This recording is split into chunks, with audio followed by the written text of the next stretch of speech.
Hola, ¿qué tal? Bienvenidos a DW Noticias. Los saluda Silvia Cabrera desde Berlín. Comenzamos.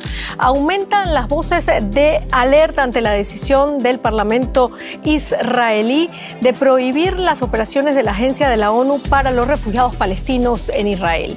Este país ha acusado a algunos empleados de la UNRWA de participar en el ataque del 7 de octubre del 2023. A una semana de la jornada electoral en Estados Unidos, Kamala Harris se dispone a dar su último discurso de campaña desde el mismo lugar en que Donald Trump dio su mitin el 6 de enero del 2021, antes del asalto al Capitolio. Alemania llama a consultas a su embajador en Irán tras la ejecución de un disidente germano iraní de 69 años acusado de terrorismo. La ministra de Exteriores alemana, Annalena Baerbock, dijo que el hombre fue secuestrado en Dubái y trasladado a la fuerza a Irán.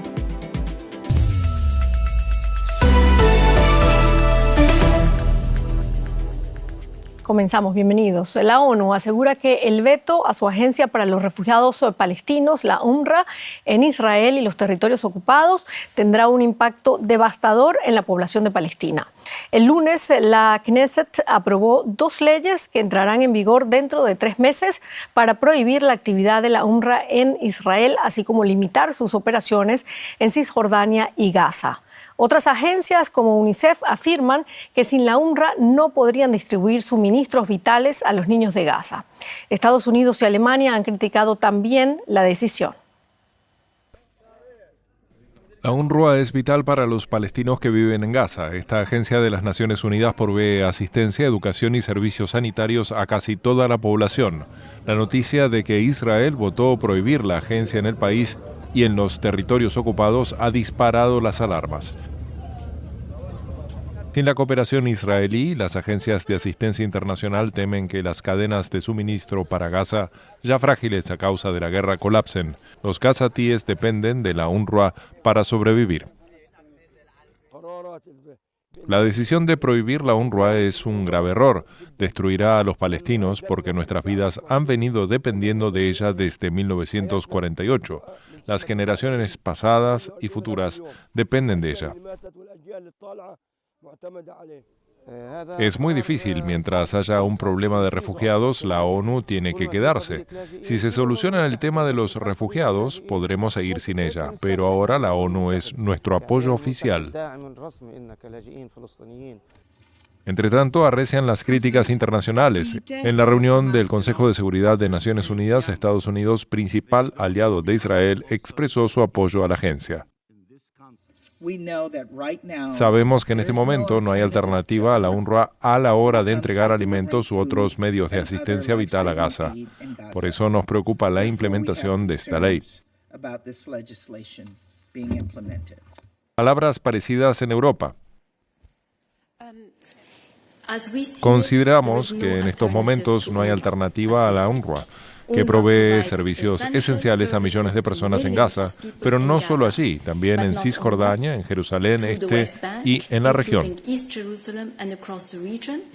Israel insiste en que la prohibición es necesaria, acusa a algunos miembros de la UNRWA de estar envueltos en los ataques del 7 de octubre y de vínculos con Hamas y otros grupos armados. La ONU investigó las acusaciones y despidió a 9 trabajadores que podrían haber estado involucrados en los ataques. La ley aprobada ahora en Israel entraría en vigor a principios del año próximo. Escuchábamos ya las reacciones desde Bruselas. Hasta allá nos vamos con María García Sornosa para más detalles. María, la UE dice que la legislación contradice claramente el derecho internacional. ¿Es eso así? Cuéntanos.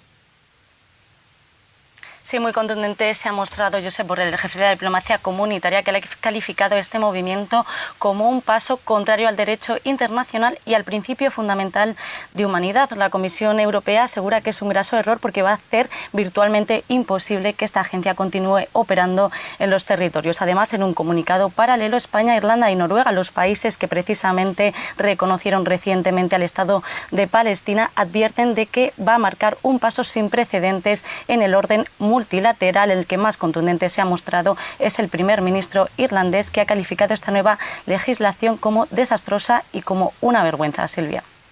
María, ¿qué puede hacer la Unión Europea en esta situación? ¿Hay alternativas para hacer llegar la ayuda y la educación a las personas que la necesitan sin la cooperación de Israel? Sí, Silvia, pues lo va a tener muy complicado. Por lo pronto, en el corto plazo, la Unión Europea va a basar todos sus esfuerzos en la vía diplomática, es decir, intentar disuadir a Israel y convencerle para que dé un paso atrás, pero hay muy poco optimismo en que esto vaya a dar sus frutos porque Israel ha desoído a los europeos en todas las peticiones que ha hecho a lo largo de este conflicto, empezando también por el alto al fuego. Más a largo plazo, la Unión Europea parece abocada a buscar otras opciones como ayudas a través de los países fronterizos, los países vecinos o a través de otras agencias, pero el impacto va a ser muy difícil de amortiguar porque aquí la Unión Europea y también las organizaciones internacionales, la propia ONU, ha reconocido en muchas ocasiones que el trabajo y la experiencia de UNRWA en esa región es irreemplazable. Todo coincide además, Silvia, con un cambio de paso, de orden en la Comisión Europea porque dentro de un mes Josep Borrell, que se ha mostrado muy crítico con Israel, va a dar paso a la diplomacia europea a Kaja Kallas y en su lista de prioridades previas la Estonia ya ha marcado en 17 ocasiones a Ucrania. No se ha referido en ninguna gaza y parece que las prioridades de la Unión Europea para los 5 años van a cambiar y Oriente Próximo va a bajar en este listado de prioridades. Muchísimas gracias, María García Sornosa, desde Bruselas.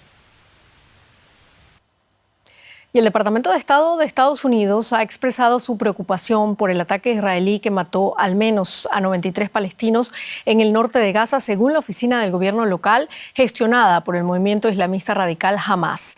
Según la misma fuente, los misiles golpearon un edificio residencial en la ciudad de Beit Laya.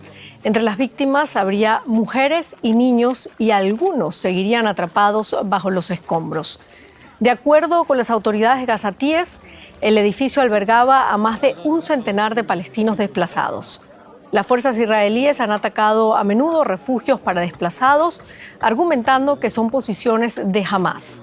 El ejército israelí confirmó hoy la muerte de 4 soldados en los combates en el norte del enclave.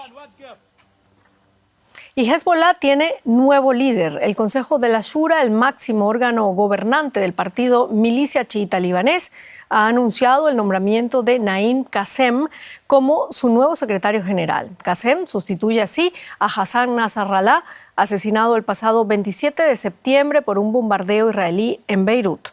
Qassem, de 71 años, había sido hasta ahora el número 2 del partido milicia islamista, que cuenta con el apoyo militar y político de Irán y es considerado organización terrorista por Estados Unidos, Alemania y varios estados árabes sunitas. Desde la muerte de Nasrallah, Qassem ha ofrecido los 3 discursos televisados de Hezbollah. El nombramiento llega después de que el grupo libanés confirmara la semana pasada la muerte de Hashem Safi al-Din, también por un ataque israelí. Safi al-Din era el jefe del Consejo Ejecutivo de Hezbollah y uno de los principales candidatos a suceder al clérigo Hassan Nasrallah. Y vamos ahora a Beirut. Joan Cabasés con más detalles para nosotros. Joan, hemos visto que la dialéctica de Qassem frente a Israel es agresiva, por lo menos eso es lo que se veía en el mes de septiembre. ¿Puede ser interpretado su nombramiento como un desafío ante el ejército israelí?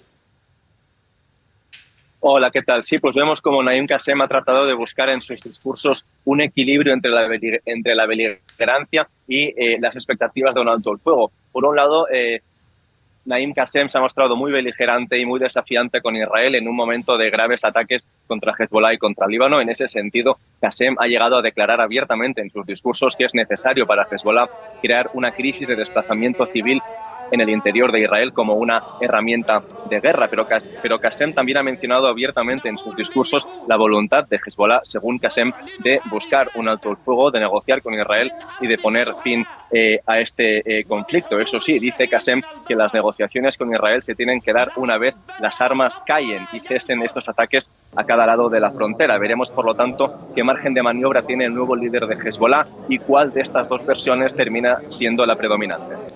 Bueno, lo cierto es, Joan, que en las últimas semanas Qassem se convirtió en uno de los rostros más visibles de Hezbollah. ¿Qué fuerza tiene realmente en el grupo? ¿Quién es el nuevo líder de la milicia chiita?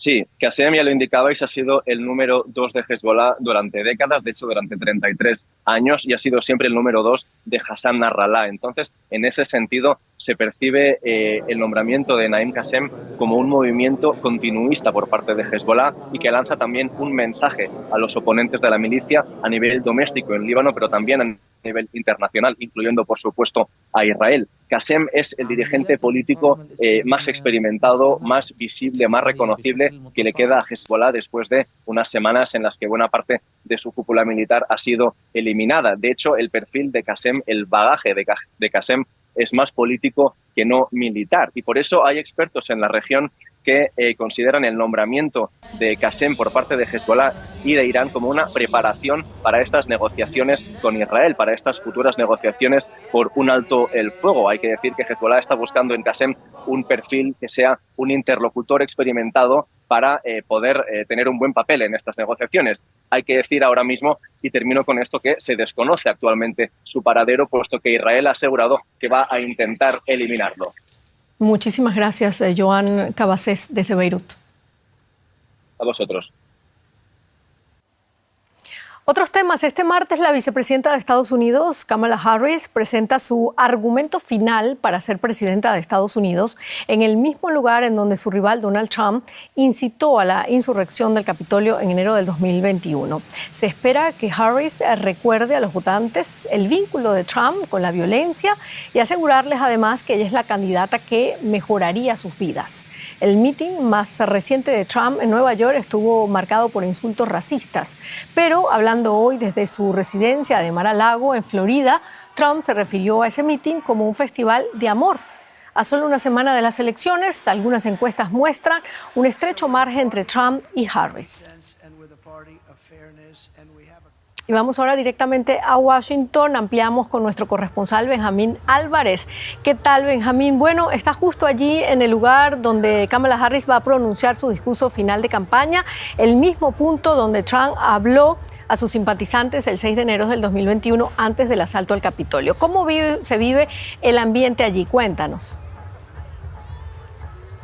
Gran expectación, Silva, y largas filas también para llegar a la elipse, que es el lugar que ven a mis espaldas, que se encuentra a un costado de la Casa Blanca y, como mencionaba, es un lugar muy simbólico. Es algo también que la campaña de Kamala Harris ha vuelto a repetir, el lugar en el que Donald Trump ese 6 de enero de 2021 llamó a sus seguidores a marchar y a manifestarse en el Capitolio. Y eso es no solo un lugar muy simbólico para dar este mitin, para dar juntarse también con la ciudadanía aquí en Washington, pero es importante recalcar que no va a ser el último mitin de campaña. Ella en los próximos días va a seguir viajando por Estados Unidos, va a visitar los swing states, los estados bisagra, va a estar en Arizona, va a estar en Nevada, y las campañas no solo de Kamala Harris, sino de que Donald Trump se esperan que finalicen recién el lunes en la tarde, antes del día de las elecciones, el próximo martes. Entiendo. Bueno, el equipo de campaña de Kamala Harris asegura que va a dar hoy uno de los más importantes discursos del cierre de la campaña. ¿Qué podemos esperar y cuáles serán esos temas más importantes que tratará?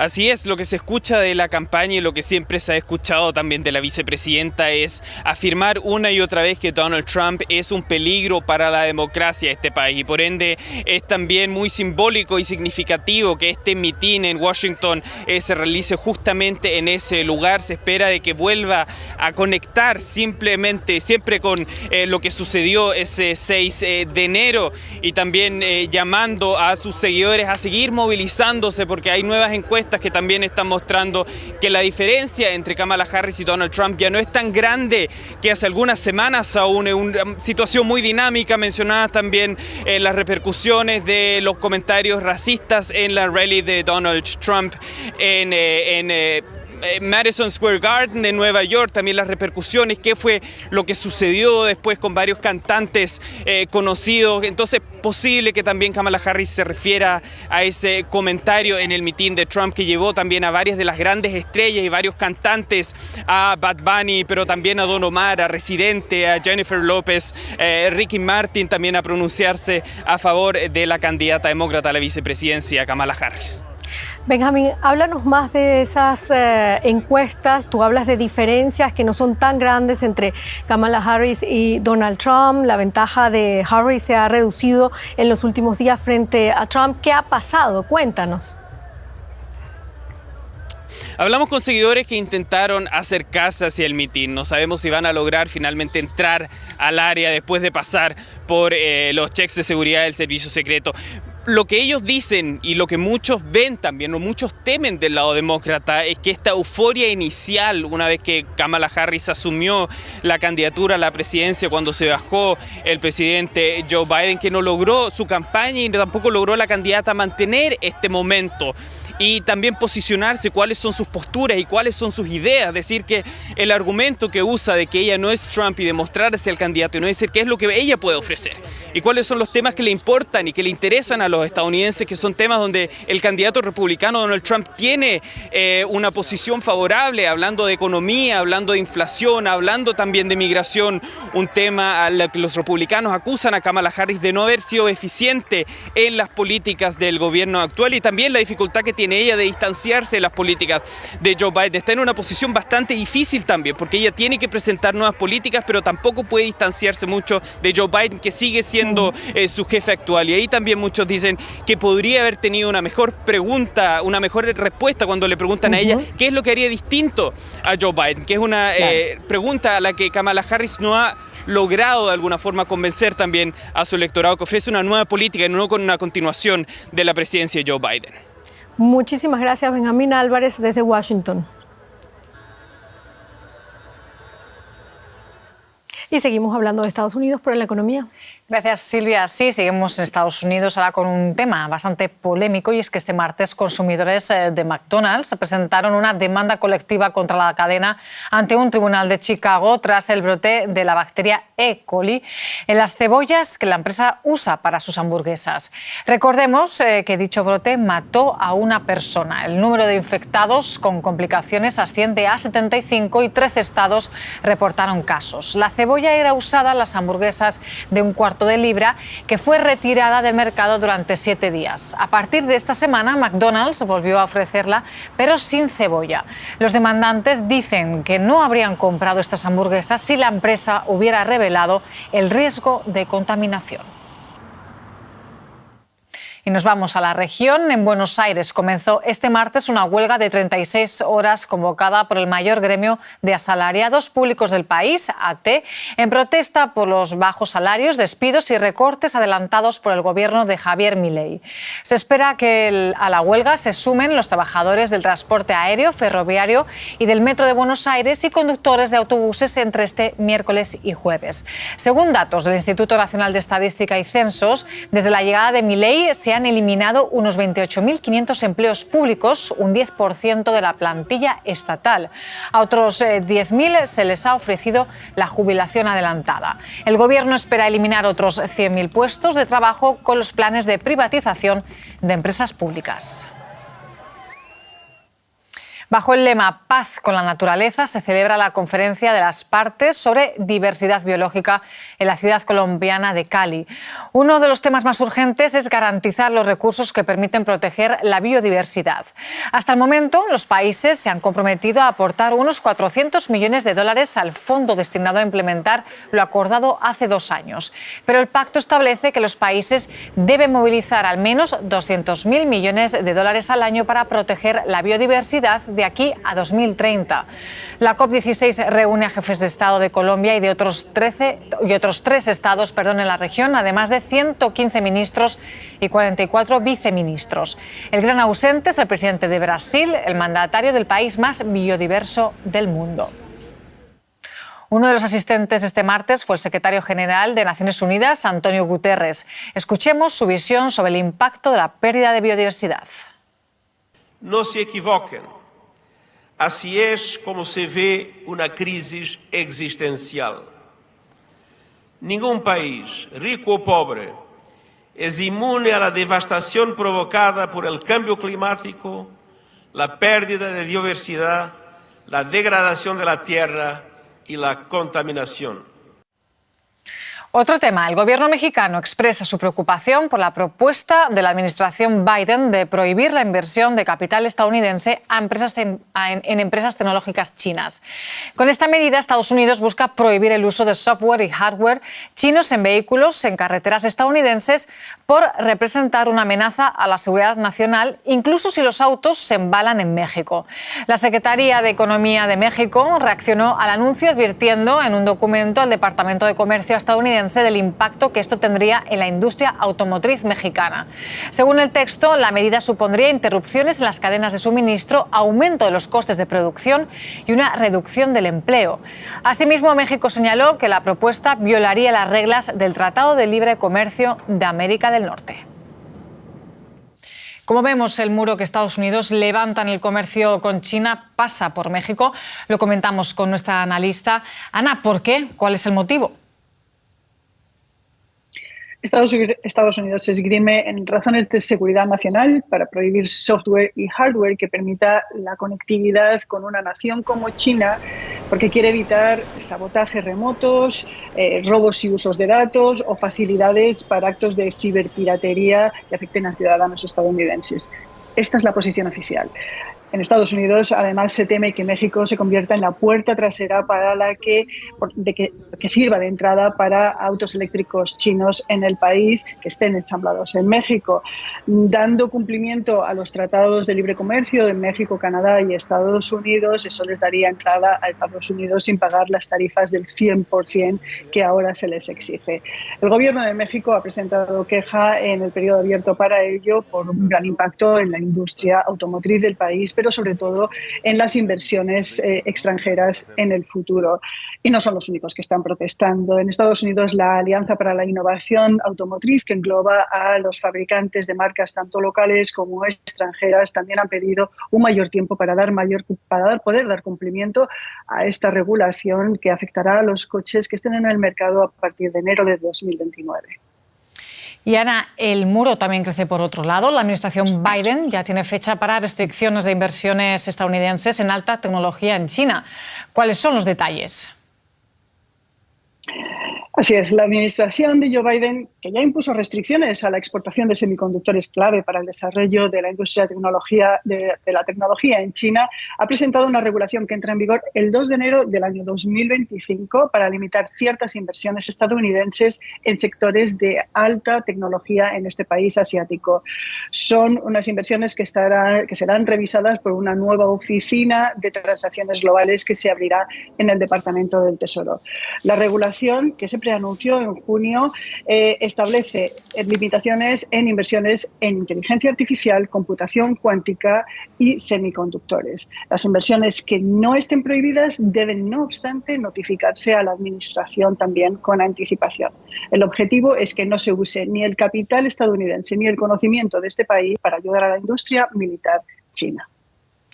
Ana Nieto, desde Nueva York, muchas gracias por este análisis. Gracias, Ben. Hasta aquí las noticias económicas, pero seguimos con un tema muy controvertido aquí en Alemania. Silvia. Así es, Belén. Seguimos acá porque la ejecución este lunes en Teherán de un ciudadano con doble nacionalidad alemana e iraní ha provocado la condena de este país, cuyo gobierno anunció graves consecuencias. Hamshid Sharmat, quien residía en Estados Unidos, fue arrestado en circunstancias poco claras en Dubái y condenado por cargos de terrorismo el año pasado. Tanto Alemania como grupos internacionales de derechos humanos denunciaron el juicio como una farsa. La familia exige pruebas de su muerte, la devolución del cuerpo y un severo castigo para el régimen islámico. El gobierno alemán ha llamado a consultas a su embajador en Teherán. Ejecutado por el régimen iraní por delitos que su familia asegura que no cometió. Hamshid Sharmat fue secuestrado en 2020 en Dubái y llevado a la fuerza a Teherán. Las autoridades iraníes acusaron al ciudadano germano-iraní con residencia en Estados Unidos de liderar un grupo terrorista que supuestamente planificó 23 atentados en Irán. Sharmat era abiertamente crítico con la República Islámica. La ministra alemana de Asuntos Exteriores, Annalena Baerbock, condenó enérgicamente la ejecución, que calificó de asesinato. El asesinato muestra una vez más qué tipo de régimen inhumano gobierna en Teherán. Un régimen que aplica la pena de muerte a sus jóvenes, a su propia población y a ciudadanos extranjeros. Asimismo, añadió que la ejecución de un ciudadano alemán tendrá consecuencias graves para Teherán y transmitió su pésame a la familia. La hija de Sarmat ha rechazado estas condolencias. Kassel Sarmat publicó en redes sociales un desafiante vídeo en apoyo a su padre y lanzó acusaciones contra el gobierno alemán. No queremos declaraciones ni condolencias que no incluyan el regreso inmediato de mi padre, vivo o muerto, y un castigo severo a los asesinos del régimen islámico. Tras llamar a consultas a su embajador en Teherán y citar al jefe de la misión iraní en Alemania, crece la expectativa de qué hará Berlín a continuación. Y vamos ahora con un resumen de otras noticias importantes de esta jornada. La Comisión Electoral de Georgia aseguró que efectuará un reconteo parcial de los votos luego de los polémicos comicios parlamentarios del pasado sábado. El anuncio se da tras días de protestas a las afueras del Parlamento. El partido oficialista Sueño Georgiano fue declarado ganador, pero la presidenta y la oposición no reconocen el resultado de las elecciones. Rusia comenzó otro ejercicio militar con su arsenal nuclear estratégico. El Kremlin aseguró que las maniobras incluyeron un lanzamiento de prueba de un misil balístico intercontinental. Desde la ofensiva militar rusa contra Ucrania en el 2022, Putin ha reiterado que Moscú podría recurrir al uso de armas nucleares. Al menos un muerto y cerca de una decena de desaparecidos dejó el derrumbe de un edificio en la ciudad turística de Villa Gesell, ubicada a 350 kilómetros al sur de Buenos Aires. El Hotel Dubrovnik, de 10 pisos, se desplomó sobre la 1 de la madrugada, hora local. Unos 300 rescatistas equipados con perros entrenados, drones y sondas con cámaras y micrófonos trabajan en el lugar.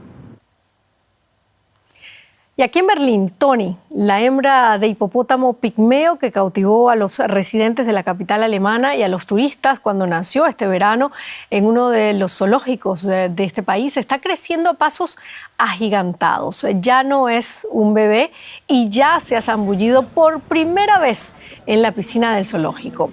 La pequeña parece haber disfrutado su aventura acompañada en todo momento de su madre, Debbie.